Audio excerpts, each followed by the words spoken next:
എന്തൊക്കെയുണ്ട് എല്ലാവർക്കും വിശേഷം? സുഖമാണോ? കുറേ ദിവസമായിട്ട് എൻ്റെ ഷോർട്സിൻ്റെ ഒക്കെ കമൻറ്റിൽ വരുന്നതാണ് ഒരാളുടെ പൊറോട്ട ഉണ്ടാക്കുന്ന വീഡിയോ ഇടാവുന്നു കേട്ടോ. അങ്ങനെ ഞാൻ ഇടുന്നതാണ്. വീഡിയോ ഇഷ്ടപ്പെട്ടാൽ സബ്സ്ക്രൈബ് ചെയ്യാൻ മറക്കണ്ട കേട്ടോ. ഞാനിപ്പോൾ വലിയൊരു പാത്രമാണ് എടുക്കുന്നത്, കാരണം കുറേ അധികം പൊറോട്ട എനിക്ക് ഉണ്ടാക്കണം. അതുകൊണ്ട് തന്നെ ഞാൻ ഏകദേശം ഒരു 2 കിലോ മാവോളം എടുക്കുന്നുണ്ട് കേട്ടോ.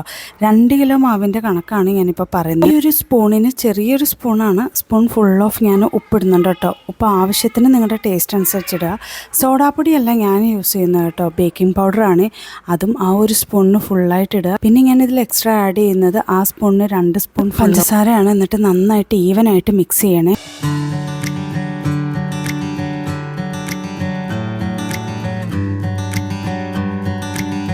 എൻ്റെ കയ്യിലുള്ളതിലൊരു വലിയ കപ്പാണ് ഞാൻ എടുത്തിരിക്കുന്നത്. ഈ കപ്പിന് 2 കപ്പ് ഫുൾ ഓഫ് വാട്ടർ ഞാൻ ആദ്യം ഒഴിച്ചു കൊടുക്കുന്നുണ്ട്.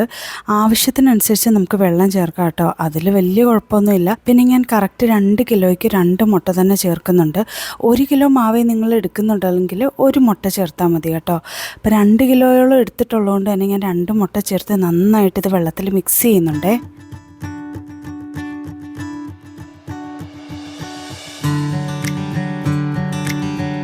അങ്ങനെ കുറച്ചധികം കുഴച്ചതിന് ശേഷം നമുക്കിനി ഇത് കൗണ്ടർ ടോപ്പിലിട്ട് നന്നായിട്ട് ഒന്നുകൂടെ കുഴച്ചെടുക്കണേ.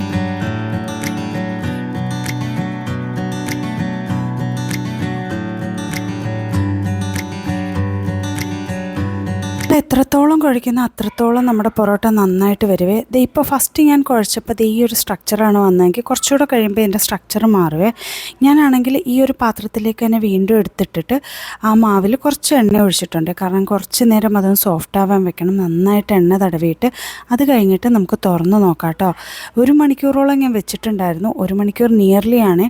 അത് കഴിഞ്ഞപ്പോൾ ഇങ്ങനെ വലിഞ്ഞു വരുന്നൊരവസ്ഥയിലാവും നമ്മുടെ മാവ്. ഇനി നമ്മളിത് വീണ്ടും എടുത്തിട്ട് നന്നായിട്ട് കുഴയ്ക്കണം. ആ എണ്ണയും മാവുമായിട്ട് നന്നായിട്ട് മിക്സ് ചെയ്യണം കേട്ടോ. നമ്മൾ കൈകൊണ്ട് എത്രത്തോളം കുഴയ്ക്കുന്നു അത്രത്തോളം നമ്മുടെ പൊറോട്ട ഇതുപോലെ നല്ല വലിഞ്ഞു വരും മാവ്. അത്രത്തോളം നമ്മുടെ പൊറോട്ട നല്ല സോഫ്റ്റ് ആവുകയും ചെയ്യും. കുറേ നേരം ഇരിക്കുമ്പോൾ നമ്മുടെ പൊറോട്ടയുടെ മാവ് നന്നായിട്ട് വലിഞ്ഞ് നല്ല സോഫ്റ്റായിട്ടും വരും. നല്ല കുഴച്ചൊരു സോഫ്റ്റോ ആയതിന് ശേഷം ഇതുപോലൊരു തുണിയിട്ട് ഒരു 1/2 മണിക്കൂർ വെക്കുക. എന്നിട്ട് നമ്മൾ നല്ലതായിട്ട് വീണ്ടും ഒന്നുകൂടെ കുഴച്ചിട്ട് നമുക്ക് വേണ്ട സൈസിൽ ഇതുപോലെ നമ്മുടെ ഒരു കൈപ്പിടിയിൽ ഒതുങ്ങുന്ന പോലെ ഉരുട്ടിയെടുക്കാം.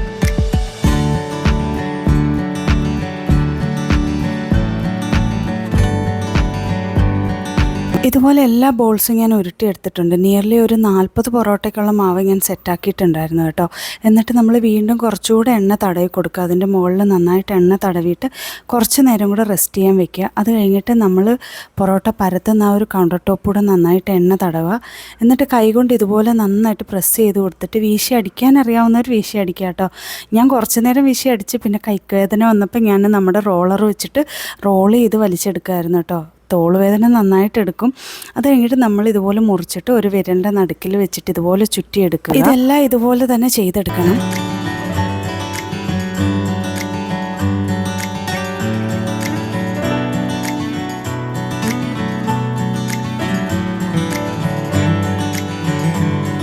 അപ്പോൾ ഇങ്ങനെ ഈ അടുക്കിട്ട് വെച്ചിരിക്കുന്നതിൽ നമ്മൾ ആദ്യം അടുക്കിട്ടത് എടുക്കണം കേട്ടോ. അതാകുമ്പോൾ കുറച്ചുകൂടെ അയവ് കണ്ടോ. അല്ലെങ്കിൽ ചപ്പാത്തി റോളർ വെച്ചിട്ടാണെങ്കിലും പരത്തി നല്ല ചൂട് കല്ലിലേക്ക് ഇട്ടിട്ട് നമുക്ക് പൊള്ളിച്ചെടുക്കണം.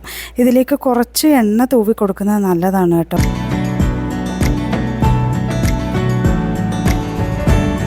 പിന്നെ നമ്മൾ ചുട്ടെടുത്ത പൊറോട്ടകളെല്ലാം ഇങ്ങനെ 4-5 എണ്ണം ചെറു ചൂടോടെ വെച്ച് ഇങ്ങനെ അടിച്ചെടുക്കണം. എങ്കിലേ ആ പൊറോട്ടയുടെ ലെയറുകളെല്ലാം നല്ല അയഞ്ഞു വരത്തുള്ളൂ.